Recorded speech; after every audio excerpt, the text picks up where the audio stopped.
99% of people boil corn the wrong way, and they don't even realize it. Some think the longer you boil it, the better it tastes, or that soaking it in cold water makes it crisp. But the truth is just the opposite. In today's video, I'll take you along with me to the market to pick out the best corn, point out common mistakes that drain its natural sweetness, and most importantly, share a brilliant trick to boil corn in just 2 minutes. Super quick, super sweet, don't miss it at the end of the video. Corn is one of the most loved summer foods because it's easy to cook, has a naturally sweet taste, and is rich in nutrients. However, to make boiled or grilled corn truly delicious, choosing the right ingredients from the start plays a crucial role. When buying corn, you should prioritize ears that still have fresh green husks, or at least retain most of their green color, tightly wrapping around the cob. Green husks are not only a sign of freshness, but also help retain moisture in the kernels, keeping the corn naturally sweet and crisp. On the other hand, you should avoid ears with wilted husks that have started turning yellow or show signs of splitting. These are signs that the corn has been harvested for a long time, has lost moisture, and no longer retains much nutritional value. One common mistake many people make is buying pre-husked corn at the supermarket. Even though you can see the kernels inside, these ears have lost their protective layer, allowing moisture to evaporate quickly, which causes the kernels to dry out and lose their sweetness. Also, pay attention to the corn silk. If the silk is still fresh, soft, and golden yellow, that's a sign the corn was just harvested. On the other hand, if the silk is dry, black, or brittle, the corn is old and should be avoided. Keep this tip in mind for your next trip to the market.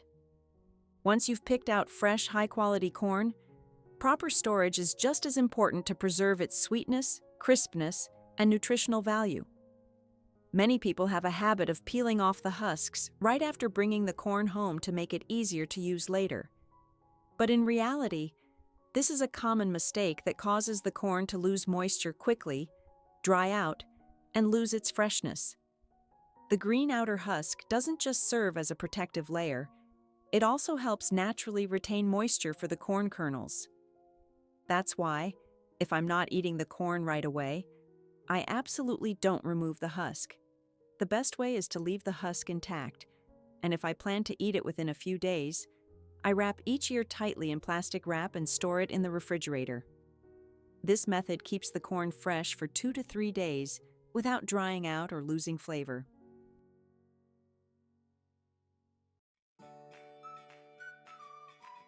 In case I buy a large amount of corn at once but don't plan to use it immediately, or if I want to save time during cooking, I can use the method of parboiling and freezing. It's very simple. I just peel off the husk, rinse the corn briefly under water to clean it, and then boil it for a few minutes. However, boiling corn also needs to be done the right way to preserve both its full flavor and nutritional value. In fact, I've read in the comments that some people boil corn for a long time over high heat, thinking that's the only way to make it tender. But doing so unintentionally causes water-soluble vitamins like folate and vitamin C to leach out, significantly reducing the health benefits corn offers. Not only that, when corn is cooked at too high a temperature for too long, its natural structures like starch and pectin break down. As a result, the kernels become mushy and lose their natural crunch and sweetness. To boil corn properly and retain its fresh, sweet flavor, you need to pay attention to temperature. The ideal range for boiling corn is between 150 to 170 degrees Celsius.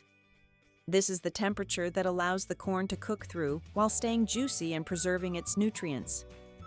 Instead of letting the water boil vigorously, I keep it at a gentle simmer and boil the corn just long enough, usually around 5 to 7 minutes for young ears, is enough to make them perfectly cooked and delicious. Remember, controlling the temperature and timing is a small but incredibly important secret to making perfectly boiled corn. After the corn is cooked, I take it out and let it cool completely before placing it into a zip-top bag. At this point, Many people rush to soak the corn in cold water to cool it quickly and make it easier to eat. However, this action accidentally causes the corn to go into thermal shock. The sudden temperature change makes the kernels shrink, lose their natural plumpness, and become waterlogged and mushy, no longer holding on to the crisp, delicious texture they originally had. Instead, the best way is to let the corn cool naturally in the pot, or place it in a warm, airy spot. Once the corn has completely cooled, I place all the ears into a zip-top bag, press out as much air as possible, and then store them in the freezer. Doing it this way keeps the corn sweet, vibrant in color, and nearly as crisp as freshly cooked, a perfect solution for those who like to prep food in advance while still maintaining meal quality. Aside from the common boiling method, there's another way to prepare corn that many people love during the summer: grilling it in the husk. It's a fresh take, yet it still preserves the rich sweetness and natural crunch and adds an irresistible smoky aroma. When grilling corn, I don't need to peel off the entire outer husk. Instead, I gently pull it back just enough to remove all the corn silk. If I want to add a little extra flavor, I brush on a thin layer of butter or lightly sprinkle some salt over the corn before grilling, then fold the husk back over the kernels as it was. In addition, the husk acts like a protective jacket, preventing the kernels from being scorched directly by the fire while still locking in moisture. Thanks to that, after grilling, the melted butter seeps evenly into the kernels, blending beautifully with the smoky scent of lightly charred husks, creating an incredibly enticing flavor. The inside is evenly cooked, aromatic, while the kernels stay juicy and retain their natural crisp sweetness. Let me ask you something. When you eat a whole ear of corn, do you bite across each row horizontally, or do you rotate around the cob? Leave a comment below and let me know. By the way, let me show you a little tip on how to eat corn properly. If you're at a party or dining with others, the way you eat also shows your sense of etiquette and grace. According to proper table manners, if the ear of corn is too large, you should break it in half. Then choose to eat it horizontally, meaning finish each row from left to right before moving on to the next. This way helps keep your mouth clean, prevents messiness, and makes the eating experience feel tidier and easier to manage. Also, if you're using butter, salt, or other seasonings on your corn, apply them to one section at a time instead of coating the entire ear. This not only preserves the flavor better, but also prevents your hands or mouth from getting overly greasy, especially important in situations where you want to maintain a neat appearance. Make sure to save this tip so you can be a graceful guest at your next gathering. So I've just answered and walked you through all the common questions about corn step by step. Are you happy with my methods? Or do you know a better way?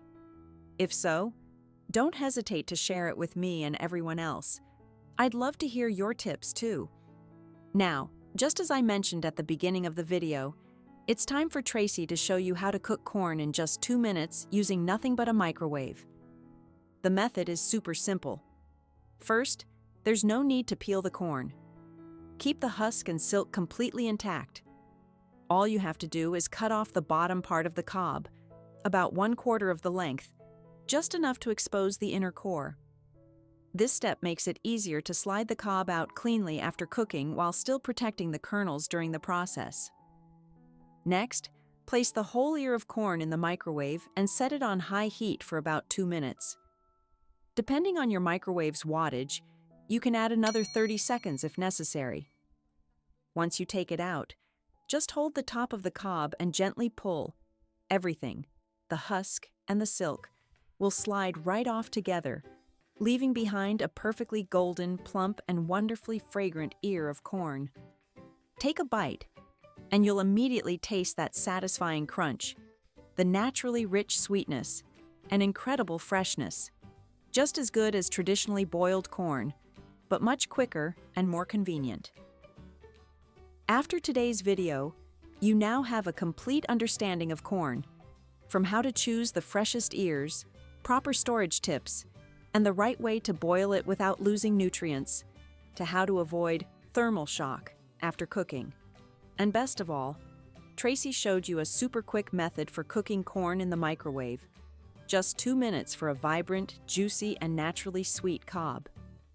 If you found these tips helpful, don't forget to hit that like button, share them with your loved ones, and follow the channel so you and Tracy can continue exploring more simple yet effective kitchen tips in the upcoming videos.